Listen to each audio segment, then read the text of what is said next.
Assalamualaikum warahmatullahi wabarakatuh. Saya Erika Mamanto, NIM 2012-40001, Prodi Manajemen Pendidikan Islam, Fakultas Tarbiyah dan Ilmu Keguruan YIN Manado. Nah, di sini saya akan menjelaskan kembali secara singkat makalah saya mengenai Islam di Indonesia di era kekinian. Mata kuliah Sejarah, Peradaban, dan Pendidikan Islam. Dengan dosen pengampu Bunda Sulfa Potiwa MPD dan Kak Gina Nurfiana dari CMPD. Islam di era kekinian. Islam di era kekinian membentuk insan kamil yang sesuai dengan Al-Quran dan Sunnah secara lebih spesifik. Pendidikan Islam adalah pendidikan yang berdasarkan Islam atau sistem pendidikan yang Islami, yakni pendidikan yang dipahami dan dikembangkan serta disusun dari ajaran dan nilai fundamental yang terkandung dalam sumbernya, yaitu Al-Quran dan Hadis, sehingga pendidikan Islam dapat berwujud pemikiran dan teori pendidikan yang mendasarkan diri dan dibangun dari Al-Quran dan Hadis. Ada 6 secara lebih khusus pendidikan Islam di era kekinian. Yang pertama, memberikan pengajaran Al-Quran sebagai langkah pertama pendidikan. Yang kedua, menanamkan pengertian-pengertian berdasarkan pada ajaran-ajaran fundamental Islam yang terwujud dalam Al-Quran dan As-Sunnah, dan bahwa ajaran-ajaran tersebut bersifat pribadi. Yang ketiga, memberikan pengertian dalam bentuk pengetahuan dan skill dengan pemahaman yang jelas bahwa hal-hal tersebut dapat berupa sesuai dengan perubahan yang ada dalam masyarakat dan dunia. Yang keempat, menanamkan pemahaman bahwa ilmu pengetahuan tanpa basis iman adalah pendidikan yang tidak utuh dan pinjang. Yang kelima, menciptakan generasi yang memiliki kekuatan baik dalam keimanan maupun penguasaan ilmu. Yang keenam, yang terakhir, mengembangkan manusia Islami yang berkualitas tinggi yang diakui secara universal. Problematika pendidikan di era kekinian. Problematika pendidikan Islam diakui keberadaannya dalam sistem pendidikan yang terbagi menjadi 3 hal. Yang pertama, pendidikan Islam sebagai lembaga yang diakui keberadaan lembaga pendidikan secara eksplisit. Yang kedua, pendidikan Islam sebagai mata pelajaran diakui pendidikan agama sebagai salah satu pelajar yang wajib diberikan pada tingkat dasar sampai perguruan tinggi.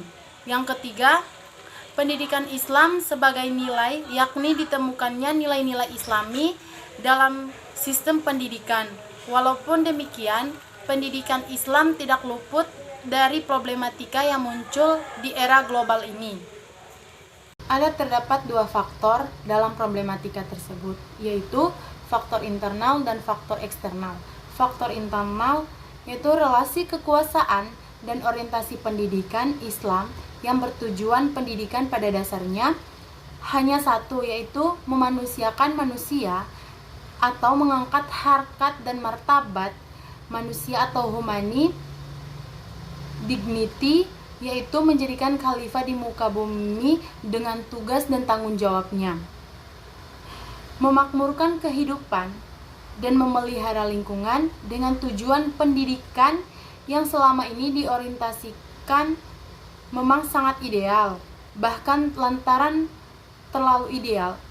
Orientasi pendidikan sebagaimana yang dicita-citakan secara nasional barangkali dalam konteks era sekarang ini menjadikan tidak menentu, dikarenakan atau kabur kehilangan orientasi, mengingat adalah tuntunan pola kehidupan pragmatis dalam masyarakat.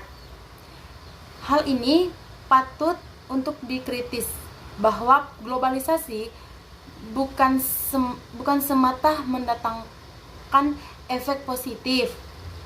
Dengan kemudahan yang ada, akan tetapi berbagai tuntutan kehidupan yang disebabkan oleh menjadinya